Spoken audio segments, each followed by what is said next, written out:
Hey guys, तो आ चुका हूं मैं क्रैक ऑफिसर में। मैं आपके लिए फिर लाया हूं प्रोनाउन सेकंड पार्ट में। जिसने पहला पार्ट नहीं देखा है वो पहला पार्ट देख सकते हैं आप मेरे प्लेलिस्ट में जाके। तो मैं एनडीए सीडीएस के लिए बहुत ही इंपॉर्टेंट टॉपिक्स इस समय लेके चल रहा हूं। अगर आप ये टॉपिक देखते हैं तो आपका स्पॉटिंग एरर का पार्ट मिसिंग नहीं होगा, आप आसानी से कर पाएंगे। ठीक है, तो आज मैं जो पार्ट लेके आया हूं, इस पार्ट में मैं क्या कर रहा हूं, जो नियम जो रूल्स रह गए हैं उसको कंप्लीट करा रहा हूं प्रोनाउन के। और अगर आज कंप्लीट नहीं हो पाता है तो जो नेक्स्ट पार्ट लाऊंगा, थर्ड पार्ट प्रोनाउन का एक और लाऊंगा वीडियो, तो उसमें मैं क्या करूंगा, क्वेश्चन के साथ साथ ये पार्ट को भी कंप्लीट करा लूंगा। सो अब हम शुरुआत करते हैं। देखिए, मैंने कुछ बातें पहले ही बता दी थी प्रोनाउन की, तो आज नेक्स्ट पार्ट में देखते हैं क्या क्या बातें रह गई हैं, उनको हम समझाते हैं। पर्सनल प्रोनाउन चल रहा था तो इसमें यूज ऑफ इट के बारे में मैं बताता हूं। देखिए, अगर बात करते हैं हम इट की, इट मान लीजिए स्टार्टिंग में अगर आए या स्टार्टिंग में हमें लाना है तो कैसे हम यूज कर सकते हैं। देखिए, कुछ वर्ड हैं जैसे time, day, month, year, birthday, anniversary, evening, force, rain, weather, फिर नेचुरल इवेंट्स हो कुछ, या एनिमल्स, बर्ड्स, इंसेक्ट्स या नॉन लिविंग थिंग्स हो, सो उन केसेस में हम इट का यूज कर सकते हैं, करते हैं। जैसे एक एग्जांपल देखते हैं, today is my birthday, today is my birthday या टुडे इज माय बर्थडे जैसे बोलते हैं। तो इसको हम क्या, सेंटेंस सही है? नहीं, ये सही नहीं है। टुडे इज माय बर्थडे इस तरीके से नहीं बोला जाता है। इसको बोल सकते हैं हम, it is my birthday today. ये करेक्ट है। मैंने बताया ना, जब भी बर्थडे, जैसे देखिए बर्थडे या कुछ ये टर्म्स मैंने लिखे हैं, ध्यान रखिएगा इनको आप, ये सिंटेक्स को। अगर इस तरीके का आए तो हम इट को पहले लगाते हैं, और पहले लगाने का ये process, today is my birthday ऐसे नहीं होता है। It is my birthday today, it is my birthday today. ठीक है, नेक्स्ट आता है टुडे इज संडे, फिर गलत हो गया। टुडे इज संडे नहीं, हम लोग खासकर यही यूज करते हैं। मैंने कहा ना, हम लोग इंडियन है तो इंडियन लोग क्या मॉडिफाई करके ही बोलते हैं, लेकिन करेक्ट ग्रामर क्या होगा, इट इज संडे टुडे। ठीक है ना, क्या होगा, it is Sunday today. Next देखते हैं, it was me, it was me नहीं होगा, ये क्या है, नॉमिनेटिव नहीं होगा। ठीक है, क्या होगा, सब्जेक्टिव नहीं होगा, क्या होगा, इट वॉज आई। क्या होगा, it was I, it was me नहीं। ठीक है ना, तो ये वर्ड हमें बिल्कुल याद रखने पड़ेंगे। ये इट का केस था। दूसरा एक है पजेसिव का प्रोनाउन का केस। पजेसिव प्रोनाउन का केस देखिए, वन वंस क्या कह रहा है, मैंने क्या समझाना चाह रहा हूं, is someone doing his work. मतलब अगर कोई व्यक्ति अपना काम कर रहा है, देन उस केस में सिर्फ एक व्यक्ति की एक बात कर रहा हूं, if someone doing his own work, अपना काम कर रहा है कोई व्यक्ति, तो उस केस में सेंटेंस को कैसे लिखेंगे। सो जहां वन होगा वहां पे वंस लगा जाएगा, एपिस्ट्रोफी। ठीक है, वहां पे वंस आ जाएगा इस तरीके से। जैसे क्वेश्चन एक ये है, one is doing his duty, one is doing his duty. No, this is not right answer. Actual answer is, right answer is one's duty. One is doing one's duty. मैंने पहले ही बताया ना आपको, जब भी कोई व्यक्ति, if someone is doing his own work, then in that case, if one is there in the sentence, in the given sentence, then next क्या होगा आपका, once को यूज करेंगे हम। So one is doing one's duty. देखिए, मैं पहले भी बता चुका हूं, इंग्लिश जो सब्जेक्ट है उसका हिंदी से कोई संबंध नहीं रखें आप। अगर आप इसको कन्वर्जन करने या ट्रांसलेट करना चालू कर देंगे ना, तो भाई इंग्लिश नहीं सीख पाएंगे, स्पॉटिंग एरर नहीं सीख पाएंगे, खासकर मैं बता दूं। ठीक है ना, इसलिए जो इसके बेसिक रूल हैं उसको सीखा जाए। भाई ट्रांसलेशन तो ऑटोमेटिकली हो जाता है, लेकिन जो बेसिक नियम है, जो बेसिक रूल है ग्रामर के, वो नहीं होते हैं, उसको सीखा जाता है। तो आप सीख रहे हैं। नेक्स्ट देखते हैं, one should serve his country. क्या होगा फिर, आप समझ ही गए होंगे। Once, one should serve once country.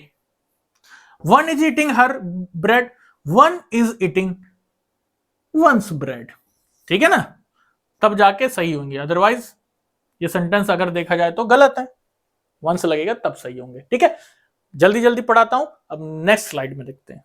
हाँ गाइस, तो आ चुके हैं नेक्स्ट पार्ट में। देखिए अब इसमें कुछ रूल और लिखे हैं, मैंने इसको देख लेते हैं। ठीक है, क्या लिखा है? Indefinite pronoun plus his. Indefinite pronoun को समझ रहे होंगे आप, मैंने पढ़ा चुका हूं क्या है।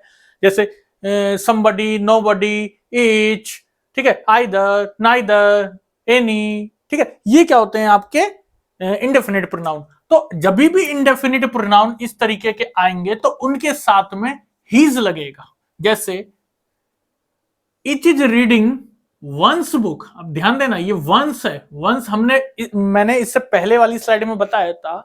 वंस कब लग रहा है? जब जब हम क्या वन के साथ वंस लगा रहे थे ना, when we are talking about someone. ठीक है, किसी एक व्यक्ति के बारे में हम जब बात कर रहे थे उस केस में हम वंस लगा रहे थे। तो यहां पे बात हो रही है इंडेफिनिट में। मैंने बताया इच, इच, यहां पे बात एक व्यक्ति की नहीं हो रही। अगर देखा जाए इच, इच का मतलब में प्रत्येक, जिसको हिंदी का एक वर्ड में कहते हैं प्रत्येक, तो उसमें कई आ जाते हैं। तो each is reading once book नहीं हो, each is reading his book. मैंने पहले बताया कभी भी इंडेफिनिट प्रोनाउन हो, सीधा सा ग्रामेटिकली लैंग्वेज में इंडेफिनिट प्रोनाउन आप देख लेंगे तो साथ में हीज लगेगा। समवन इज ईटिंग वंस नहीं, हीज। समझ में आ गया? Someone is eating their bread भी नहीं होगा, ठीक है ना, क्या होगा? His bread. ठीक है ना। अब बात करते हैं नेक्स्ट। देखिए सेल्फ प्रोनाउन क्या है, पहले तो ये जान लेते। सेल्फ प्रोनाउन क्या होते हैं? देखिए कुछ प्रोनाउन ऐसे होते हैं, जैसे आई का अगर सेल्फ प्रोनाउन बनाऊं तो आई का होगा माई सेल्फ, ही का होगा हिमसेल्फ, पता होगा। हर का होगा हर सेल्फ, वी का होगा आवर सेल्फ, और दे का होगा देम सेल्फ या देम सेल्फ। ठीक है, तो ये हैं आपके सेल्फ और सेल्फ्स वाले कौन से सेल्फ प्रोनाउन में कहलाई जाते हैं ये। सो ये क्वेश्चन में इसमें क्या कह रहा है, इस बेसिक नियम में रिफ्लेक्सिव और एम्फेटिक हमने पढ़ा है। रिफ्लेक्सिव और एम्फेटिक में क्या आ जाते हैं? एम्फेटिक मींस जहां पे क्या होते हैं, थोड़ा सा जोर दे, स्ट्रेस दे के कुछ बात कहते हैं हम। जैसे पता है हिमसेल्फ, एक क्वेश्चन था ना, हिमसेल्फ, आवर सेल्फ, ये दोनों सेम है, लेकिन थोड़ा सा फर्क क्या है, इसमें स्ट्रेसफुल वाली बात आती है और इसमें नॉर्मल। जैसे अब मैं बात कहता हूं, एक क्वेश्चन है, I your self am eating a burger. मैंने क्या बताया यहां पे, सेल्फ वाला जब आ रहा है तो आई के साथ क्या होना चाहिए? योर सेल्फ नहीं, आई के साथ क्या होना चाहिए? My self. I my self, आई का माई सेल्फ बनता है भाई सेल्फ प्रोनाउन की अगर बात करूं तो। या रिफ्लेक्सिव की सीधी बात कहूं तो ये क्या है? रिफ्लेक्सिव है, एम्फेटिक है, ठीक है ना। फिर they are singing myself, they भाई, और यहां पे माई सेल्फ तो मैच नहीं हुआ, और पहली बार दे का तो सेल्फ प्रोनाउन क्या बनेगा? देम सेल्फ, तो यहां पे लिखेंगे देम सेल्फ। ठीक है ना। They yourself are eating, they themselves are eating, they are singing themselves, ये एफ बनेगा, और दे देम सेल्फ। ठीक है ना। तो ये तो रहे एम्फेटिक और रिफ्लेक्सिव में सेल्फ और सेल्फ प्रोनाउन को कैसे यूज करते हैं। अब कुछ वर्ड आ जाते हैं, ध्यान देना, कुछ वर्ड होते हैं जैसे betake, apply, acquit, absent, revenge, resign, pride, oversleep, sleep, drink. तो कुछ ऐसे वर्ड आ जाते हैं जिसको हम अगर यूज कर रहे हैं सेल्फ तो कैसे करेंगे। जैसे यहां पे लिखा है ही ड्रिंक्स वाटर, ही ड्रिंक्स वाटर। देखिए पानी, हमको सबको पता है पानी पीते हैं तो कैसे पीते हैं भाई? खुद से पियेंगे ना। I drink water, sentence wrong है। आई ड्रिंक वाटर क्या होगा? ही ड्रिंक्स, एक सेकेंड, क्या होगा? He himself drink water, he himself drink water. You sleep, मैं तुमसे बोलूंगा यू स्लीप, भाई रॉन्ग है ना, यू योरसेल्फ स्लीप या स्लीप योरसेल्फ, स्लीप योरसेल्फ तो वैसे ही नहीं हुआ, यू योरसेल्फ स्लीप, क्या होगा? यू योरसेल्फ स्लीप होगा या you sleep yourself? You sleep yourself, ये करेक्ट होगा ना। शीला रिजाइंड, शीला रिजाइंड, नाम आ रहा है, नाम जब होगा तो हर सेल्फ, लड़की है अगर ये, he applied for NDA, he applied himself for NDA, he applied himself, he applied for NDA himself, he applied himself for NDA, क्या होगा? he applied himself for NDA, ठीक है ना। नेक्स्ट है, तो इनको बहुत ध्यान रखेंगे सेल्फ प्रोनाउन को, ठीक है, हम जब क्वेश्चन करेंगे तो ये बहुत बेहतरीन तरीके से आपसे आसानी से बन जाएंगे, मैं बता रहा हूं। नेक्स्ट मैंने लिखा है नाउन, देखिए एन फॉर नाउन, नाउन ये है मेल, नाउन ये है फीमेल, अगर एंड इस तरह का कोई सेंटेंस आ रहा है, नाउन मेल हो फिर फीमेल हो और एंड लगा हो, सो हम साथ में हीज और हर का यूज करेंगे। अगर प्रोनाउन जो यूज होगा वो इस तरीके से होगा, हीज और हर।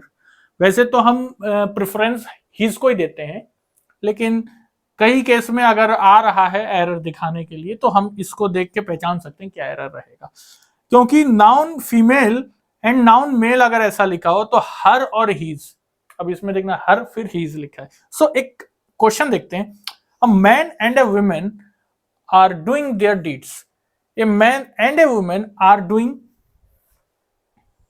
देयर नहीं होगा, मैन पहले है वुमेन है फिर, तो हीज और her. A girl and a boy, girl boy, तो देयर लिखा है फिर क्या होगा, हर और हीज, ठीक है ना, क्या होगा, a girl and a boy are reading her oblique her और हीज बुक्स, ठीक है ना। तो समझ आ रहा होगा उम्मीद करता हूं। अब नेक्स्ट स्लाइड देखते हैं। जी हाँ गाइस, तो अब मैं नेक्स्ट पार्ट बताने जा रहा हूं। देखिए मैंने यहां पे क्या लिखा, subject plus helping verb plus pronoun positive वाला। देखिए अगर इस तरीके की सेंटेंस की फॉर्मिंग होती है, हेल्पिंग वर्ब समझते हैं आप, is, am, are, was, were, will be, shall be, ये वो होते हैं। तो सब्जेक्ट के साथ हेल्पिंग वर्ब अगर लगता है तो पॉजिटिव प्रोनाउन आ जाता है कुछ केसेस में, जैसे दिस कैंडल इज माई, माई नहीं होगा, मैंने बताया ना हेल्पिंग वर्ब है, ठीक है ना, तो इसमें क्या आना चाहिए, माई की जगह mine, positive case, second part वाला, सेकंड केस वाला ध्यान रखिए, मेरी पहली वीडियो में देखिए।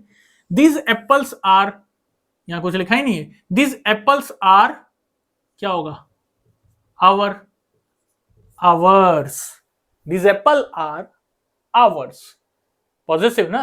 नेक्स्ट रेसिप्रोकल, देखिए रेसिप्रोकल में दो बातें लिखी मैंने, each other, one another. Each other का मतलब होता है दो व्यक्ति के लिए बात कही गई, और वन अनदर का मतलब होता है more than two person. So sentence देखते हैं, दे मीट वन अनदर, भाई यहाँ पे दे है, दे को हम डेफिनेट नहीं बता सकते मोर देन टू है या कम है, सो इसलिए यहाँ पे वन अनदर लिखा है, ठीक है ना। राम, जैसे एक एग्जांपल लेते हैं, Ram and Shyam meet each other, अब मैंने राम एंड श्याम डेफिनेट है दो पर्सन है, सो इसलिए मैंने ईच अदर को यूज किया। इसमें 50 men do the work with one another, more than two person है इसलिए वन अनदर। नेक्स्ट है इंडेफिनिट, देखिए इंडेफिनिट के फिर प्रोनाउन आ जा रहा है, समबडी, नोबडी, एनी, ठीक है। तो इस तरीके में अगर इल्स कहीं लगता हो, कैसे केस में लगेगा, ही वॉन्ट्स नथिंग इल्स, तो ऐसे केस में इल्स भी लगता है, जैसे मैंने पहले बताया था, एक था आपका इससे पहले वाली स्लाइड में क्या बताया था, सेल्फ वाला, सेल्फ प्रोनाउन, ठीक है। हे गाइस, एक टेक्निकल एरर आ गया था, मैं बोलते रहा पढ़ाते रहा और वीडियो बनी नहीं, मेरे को लगा बन गया, और मैं अब जब देखा कि मेरा वीडियो ही नहीं बना तो फिर से मैं इसको कंटिन्यू कर रहा हूँ, चार्जिंग में लगा के कर रहा हूँ, और इसलिए माइक गायब है। फिलहाल इंडेफिनिट से करते हैं फिर से। देखिए हम इसको पढ़ चुके थे, ठीक है। अब बात करते हैं इंडेफिनिट की, ठीक है ना। इंडेफिनिट में मैं आपको बता चुका हूं क्या होता है आपका, जैसे नथिंग, एनीबॉडी, समथिंग, ये आते हैं। तो अगर इंडेफिनिट के संग इल्स लगा हो तो कैसे सेंटेंस बनेंगे, he want nothing ills, you need something ills. तो ध्यान रखना इनके संग इल्स भी लग सकते हैं, जैसे कि हम पहले वाली स्लाइड में हमने देखा था क्या कि हम इनके साथ इंडेफिनिट के साथ हम सेल्फ प्रोनाउन को भी यूज कर रहे थे, ठीक है ना, तो इल्स को भी यूज कर सकते हैं। सेकंड आता है एडजेक्टिव। एडजेक्टिव आते हैं मींस विशेषण, तो इनको कैसे हम यूज करेंगे, यानी जैसे एक सेंटेंस लिखा है आई वांट ग्रेट एनीथिंग, सो ये उल्टा लिखा है। मैं बता दूं आपको, ग्रेट का मतलब होता है, देखिए क्या, किसी की विशेषता बता रहा है, तो ग्रेट जो होगा वो बाद में जाएगा। I want anything great, anything आपका हो गया इंडेफिनिट, ठीक है ना, तो I want anything great. Second है व्हाइट वन इज कमिंग, क्या होना चाहिए, one white is coming. One means आपका इंडेफिनिट हो गया, व्हाइट मीन्स आपका एडजेक्टिव हो गया। दैट मीन्स सीरीज यही तो बन रहा है हमारा इंडेफिनिट और एडजेक्टिव का, तो वन व्हाइट इज कमिंग, ठीक है। उसके बाद आ रहा है रिलेटिव। रिलेटिव का बताया था आपको, दिस दैट, ठीक है, जो रिलेशन विच कनेक्ट्स रिलेशन, सो ये होते हैं रिलेटिव प्रोनाउन। क्या होगा इसमें, नॉन लिविंग की अगर बात करूं मैं, दिस और विच का यूज करते हैं हम, ठीक है ना। सेकंड टाइम पढ़ा रहा हूं, यही पढ़ा चुका था लेकिन फिर से बनाने के लिए, कोई बात नहीं, ठीक है। नॉन लिविंग क्या है, दिस और विच, यानी नॉन लिविंग अगर हम रिलेटिव प्रोनाउन की बात करें, दिस विच को यूज करेंगे नॉन लिविंग के केस में। कैसे, एग्जांपल देख लेते, I saw a clock who gives the correction. Who की जगह क्या होना चाहिए यहां पे, दिस या which. I saw a clock which gives the correction, ठीक है ना। या फिर I bought a copy which is costly, या विच, या फिर that is sorry this is costly. This और विच आएगा ना नॉन लिविंग के केस में, और अगर लिविंग का हो तो डेट और हु आएगा, ध्यान रखना। I met a boy which passed NDA या सीडीएस, नो ये नहीं करेक्ट है। I met a boy who passed NDA CDS, या I saw a girl that was a heroine. I saw a girl who was a heroine, तो who और that होगा living के case में, this and which होगा non living के case में। ध्यान रखेंगे आप रिलेटिव प्रोनाउन में। अब इंडेफिनिट प्रोनाउन में एक चीज और है, इसमें डेट। डेट ये क्या आपका रिलेटिव प्रोनाउन भी अगर इसमें लग सकता है, या डेट डेमोन्स्ट्रेटिव जिसको हम कहते हैं। तो कैसे, I met one who was poor, I met one who was poor. One तो आपका इंडेफिनिट है, ठीक है ना। उसके बाद यहां पे क्या लिखा है, हु, तो ये क्या होगा, हु मैंने बताया, हु यहां पे नहीं लगेगा क्योंकि यहां पे मैंने बताया ना, क्या लगेगा, that. I met one who was poor. अब ये मत कह देना कि भाई यहां पे क्या है, ये लिविंग थिंग है इसलिए हु भी लग सकता है, भाई लग सकता है, लेकिन यहाँ पे इनडेफिनिट देख रहे हैं आप, कहां पे, बिल्कुल पास में है। और वो वाला हु केस था, आई मेट अ बॉय, यहां पे क्या था, ये नाउन था, गर्ल, ठीक है ना, फिर लगाता हूं, और यहां पे क्या, इंडेफिनिट प्लस आपका डेट, तो इसलिए होगा I met one that was poor. I saw everyone, देखिए फिर एवरीवन आ गया, आपका इंडेफिनिट साथ में कनेक्ट हो रहा है। So I saw everyone who was well dressed, I saw everyone that was well dressed, that was well dressed, ठीक है, तो ये सही होगा। आशा करता हूं समझ आया होगा। नेक्स्ट स्लाइड में आते हैं। सो अब नेक्स्ट पार्ट रह चुका है, उसको देख लेते हैं हम, adjective plus superlative degree. Adjective मैं पहले ही बता चुका हूं, ठीक है, क्या होता है adjective, which qualifies noun and pronoun, ठीक है। सो देखते हैं, एडजेक्टिव में पढ़ा नहीं हमने, सिर्फ मैंने स्टेटमेंट बताया, ठीक है। सो क्या है, एडजेक्टिव प्लस सुपरलेटिव डिग्री अगर हो जाती है, जैसे गुड, बेटर, बेस्ट, बेस्ट जो सुपरलेटिव डिग्री है, तो उस केस में हम डेट का यूज करते हैं। कैसे, या मोस्ट, द मोस्ट होता है तो उसके साथ में एडजेक्टिव का यूज कर देते हैं। जैसे एक एग्जांपल देखते हैं, he is the most richest man who bought a car. He is the most आ गया ना, द मोस्ट रिचेस्ट मैन, तो हु की जगह क्या होगा, डेट। ध्यान रखना, देखिए मैं जितने नियम लिखा रहा हूं उसको अपनी कॉपी में नोट कर लें, और ध्यान रखें जब हम क्वेश्चन करेंगे तो सिर्फ ये नियम देखने और आपको ऑटोमेटिकली समझ में आ जाएगा, ठीक है। ऐसे ही नाउन में भी करना था, करा है या नहीं, करेंगे तो सब आएगा। He is the poorest man who met in the school. He is the poorest who met, कहाँ गया, who की जगह क्या होगा फिर, date. He is the poorest man that met in the school. Next देखते हैं हम क्या लिखा है, the same, the such, all, little, any, much. तो इस तरीके के अगर कुछ वर्ड आ रहे हैं तो उनके साथ भी डेट लगेगा। जैसे ही इज द सेम, देखिए द सेम आए ना, he is the same boy who met in the school. हालांकि ये बॉय है, लेकिन मैंने पहले पढ़ा होगा, पिछला हमने उसमें देखा होगा आपने, लिविंग होगा तो हम हु का या डेट का यूज करते हैं ना, तो हु का यूज कर सकते हैं, लेकिन ध्यान रखेंगे नियम अलग अलग बदलते रहते हैं, इसलिए इनकी जो टर्म्स है उनको ध्यान रखेंगे। The same, such, any, little अगर ये होंगे तो इनके साथ हु नहीं लगेगा, इनके साथ डेट लगेगा। आई नो एनी मैन, फिर एनी आया, any. Who wrote a book, that wrote a book, ठीक है ना। नेक्स्ट है हु, हुम अगर कहीं आता है, ये लिविंग बीइंग के लिए, लिविंग थिंग के लिए यूज होता है हु या whom. I met the DM, DM means living, कोई व्यक्ति, तो विच थोड़ी आएगा, इसमें क्या है, who. I met the DM who help me, ठीक है, या हुम हेल्प मी, ठीक है। फिर है whose, whose means something like depicting relationship in between, ठीक है। जैसे कि relationship, I met a girl whom father was dead, तो क्या हुआ, I met a girl whom नहीं, whose father was dead. I met a boy whose cycle was lost, girl and father relation, boy and cycle, there must be some relation, so in that case we use whose, ठीक है ना। फिर when, the time case, देख when सभी समझते हैं, हम पूछते हैं what is the time now, तो वो टाइम की बात आ रही है, व्हेन, कब कब, तो tell me time which she would go, tell me, एक second, tell me the time which she would go, तो विच होगा क्या, tell me the time when she would go, क्या आना चाहिए, व्हेन, समय को जब जो दर्शाता हो तो उस केस में व्हेन का यूज होता है। वेयर, कहां, जगह के लिए। Show me the place which you stayed, तो शो मी द प्लेस क्या होगा, where you stayed. What, occupational cases में, प्रोफेशनल केसेस में, अगर if someone questioning you who are you, अगर इन केस ऑक्यूपेशनल की बात कर रहा हूं, if someone wants to know your occupation, know your job, then he asked question like that, who are you, wrong होगा ये, उसको क्या कहना पड़ेगा, व्हाट आर यू, क्या आएगा, व्हाट आर यू, व्हाट का यूज करते हैं हम, ठीक है ना, व्हाट आर यू, या व्हाट आर यू, किसी से पूछा तो किसी ने बताया सी इज अ डॉक्टर,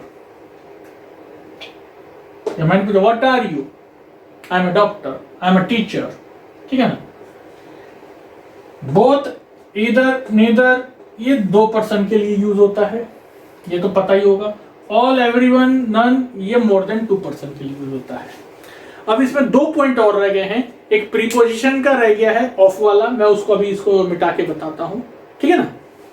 हाँ, तो हम लौट आए, देखिए अब इसमें कुछ 2 बातें रह गई हैं प्रीपोजिशन में, इनको और समझा देता हूं। देखिए प्रोनाउन में, सॉरी, तो प्रीपोजिशन ऑफ अगर लगा हो साथ में, पॉजेसिव प्रोनाउन होना चाहिए। जैसे she is the mother of me, of लगा है, ध्यान देना, ऑफ लगा है मी।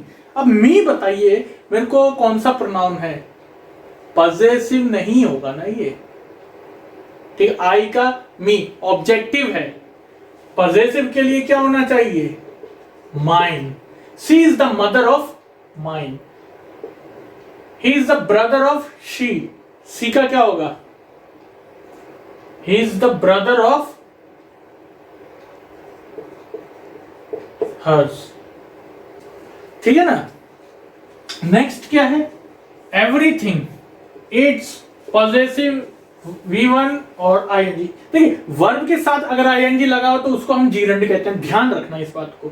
दूसरा, एवरीथिंग के साथ आएगा तो वो इट्स लगेगा, एवरीथिंग के साथ इट्स लगेगा हमेशा, पॉजिटिव वाला प्रोनाउन। जैसे एग्जांपल लिखे, everything depends on them having, them नहीं, everything depends on its having. My father doesn't like me going to the river, my father doesn't like me होगा क्या, मैंने बताया ना positive, my father doesn't like my, ठीक है ना, my going to the river, my father doesn't like mine going to the river या my going to the river, positive की बात आ रही है।